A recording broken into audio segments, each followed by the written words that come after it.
Resurrection didn't just change what happened back then, but it changed what has power over you right now. When Jesus died on the cross, it didn't just look like a loss. It looked like sin had the final say.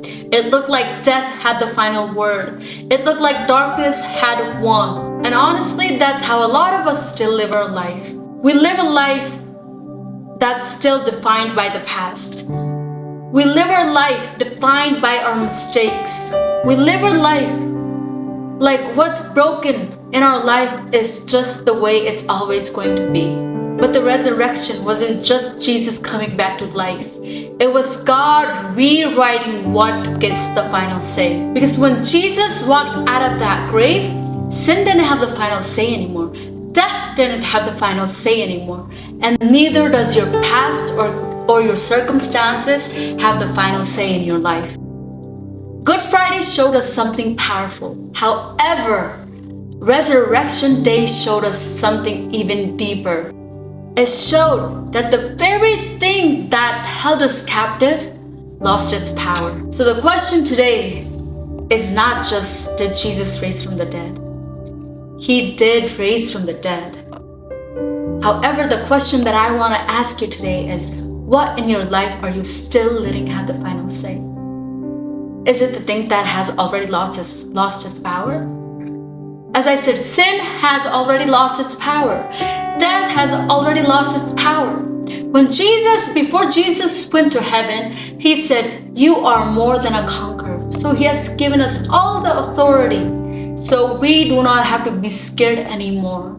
We are not held in captive anymore because Jesus has set us free. Jesus had died on a Friday. And when Sunday rolled around, everyone thought it was too late. Jesus was already buried in the tomb, and the stone was rolled in front of the tomb. Everyone thought it was too late. And early in the morning, Mary went to the tomb, not expecting a resurrection, but just to mourn. In her mind, it was already over. But what she didn't know was that the stone was already rolled away. And the question she heard was, when she got there, why are you looking for the living among the dead? He is not here. He is risen.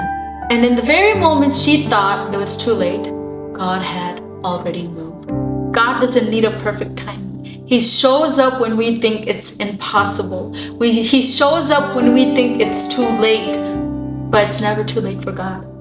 And maybe that's where you are in your life right now. Something in your life might feel over, a prayer that you've been waiting for. And you might feel like in your life there's areas that's way past what you can do and God, it's too late. But you know what? The Resurrection Day tells us something different. Just because it looks over doesn't mean God is done. Because when Jesus walked out of that grave, it wasn't just a miracle. It was a proof that God can turn anything around. It's a proof that God moves even when it feels too late. So if you feel like it's too late in your life, if your prayers haven't been answered, if you are expecting some areas in your life to improve but you haven't heard back from God, what I want to tell you is that God is never late. With that being said, with God in control and God defeating the death, God defeating the sin, nothing has power over us. Nothing has power over us. If death didn't have the final say, if the grave didn't have the final say, nothing in our life has the final say. Because God is still working on us. Because God is still in control. Because for God, nothing's too late. God can turn everything around. Have a blessed Resurrection Day.